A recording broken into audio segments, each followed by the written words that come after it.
Does your Logitech webcam look like this? Let's fix that, shall we?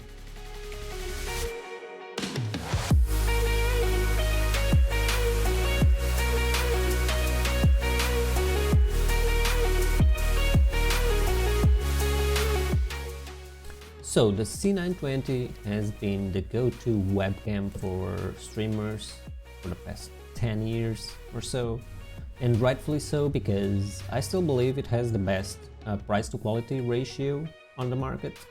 It did 10 years ago, it still does in my opinion. So there it is. There's a few versions. There's the C920, the C922, and within the C920 there's the C920S, C920X. They are all the same camera. The only difference is what they bring in the pack. Some bring an XSplit license, and the C922, you see how this, oh god, you can't see anything. The C920 does 30 frames per second at 720p and 30 at 1080p, and the C922 does 60 at 720p. That's the only difference between them. Other than that, they are pretty much the same camera. So why is this camera so popular when there's better cameras? Because there's the Brio, there's the AverMedia stuff. The reason why I still recommend the Logitech is price. Let me just put this away. So why do I recommend the Logitech C920? Yeah, price. The AverMedia camera costs $250.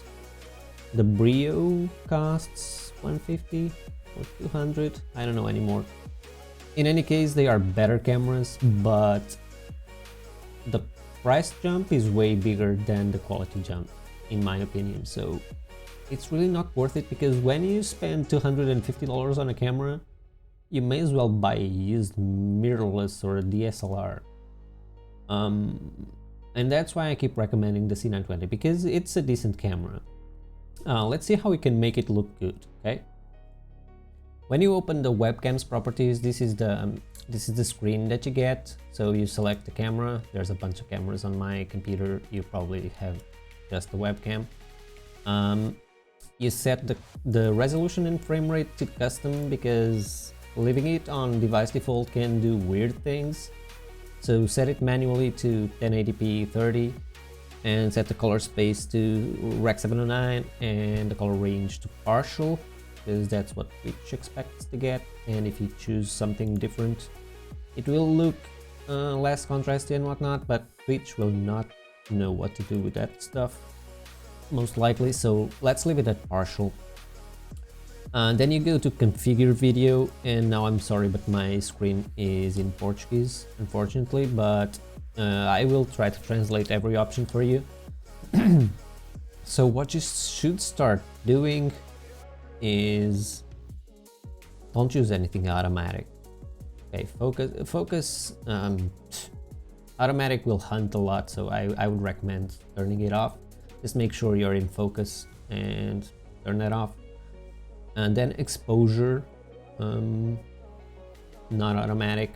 And right here, I would recommend staying within -7 and -5, because if you go over, see what's starting to happen? Yeah, shutter is dragging a lot. So this is probably doing like 1/15 or whatever. And yeah, that's not a good thing. And the further up you go, yeah, see how much it drags. So 5 seems to be, yeah, seems to be the more balanced. If you want faster motion, definitely go -6 or -7. But then you need a lot more light to make it happen. So okay, I'm gonna leave it at -5, because the camera already needs a lot of light. So if you go -6 or -7, you're gonna need really bright lights. So I will turn off low light compensation, because that's gonna do weird stuff to the black sometimes. It's not doing anything right now, but I don't trust it. I just turn it off. Everything else untouched. And now when you go to the first tab, gain all the way down. Okay, if your lights are absolutely maxed out and you have no more light, you can use something up to 20, 25 maybe. When you get to 30, look at the noise on the background. The further you go, the brighter it gets, but look at the noise picking up. Yeah. So this should be ideally at 0, and if you really need it, up to 20, I'd say 25. But okay, enough about that. So now fine-tune luminosity, contrast, saturation, sharpness, and white balance. Turn off white balance automatic, because that's gonna do weird things too. We're gonna leave it as is. I know I'm gonna have to push it about this far for my personal lights, and guys, I know it's super dark because I'm gonna show you what's gonna happen in a second. And I do like to bring my saturation down a tad. When you adjust these sliders, don't move them a lot because they do a lot. So it's at 128. If I push it, look at what happens. It's really, they are really touchy. Even the saturation, look at how saturated that thing gets. Yeah. So if you need to make adjustments, just make them tiny. I'm gonna go 117. Okay, fine. Okay, now, so it's super dark, right? Now we get to the more relevant part of camera image quality, which is lighting. So right now I have my ceiling lights on. This is just a room light. Those are built-in LED. What do you call these? They're built in the ceiling. It's those roundy bitties that go in the ceiling.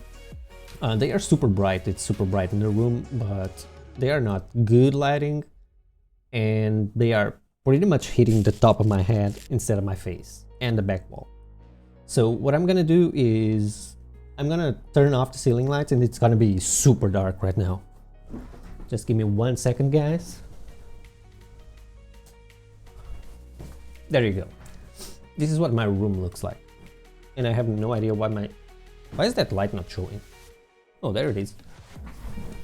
Yeah, professional streaming, guys.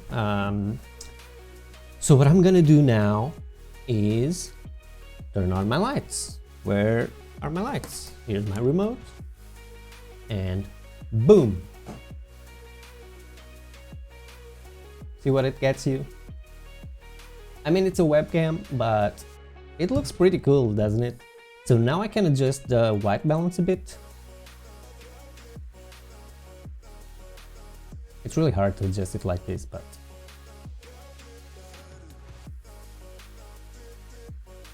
saturation, maybe a bit more. Yeah, okay, this is fine for testing purposes. So apply that. Okay, so now you can combine this with the information I gave you on the LUT video. I'm gonna leave a thingy there. I think it's there. Is it there? Yeah, it should be. You can combine this with the LUT video to make it look even better, and balance the white balance on the camera is kind of finicky because it doesn't have a green magenta tint slider. It just has the blue yellow. So there's a fine tune you can do with the LUT, and the contrast and colors. You can even lower some of the contrast. Maybe you can't because it does weird things. See what happens when you lower the contrast? Yeah, the undertones really pop up. And see how sensitive the slider is? You give it a touch and it boom, weird things.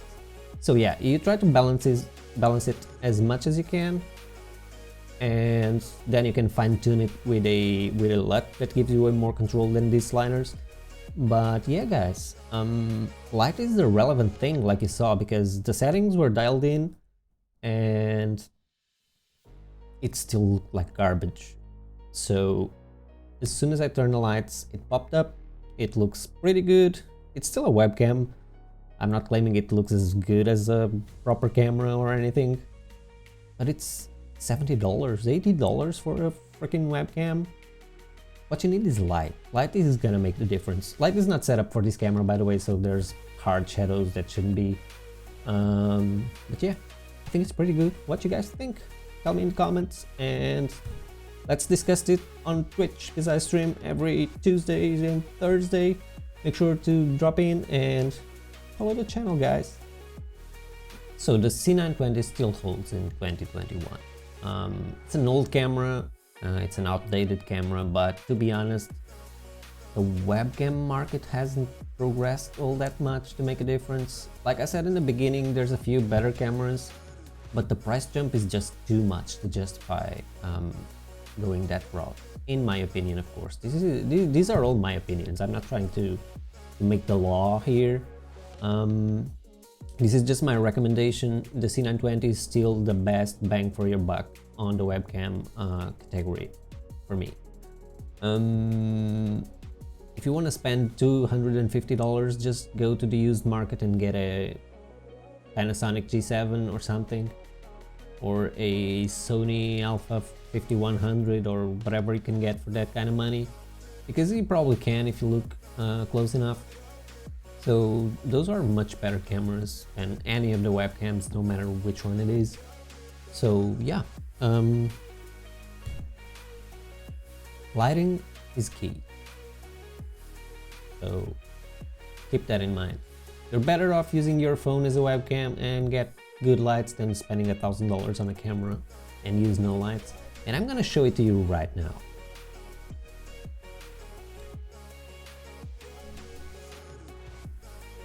This is the XT30 with the 18-55 2.84. It's I mean, if you buy this new, it's $1,300. So $1,300, and it looks like this if you don't have proper lighting. So yeah, lighting makes or breaks the camera.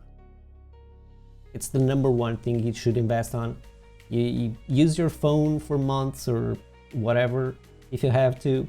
If you don't have lights, buy lights before you buy a camera. That's my advice.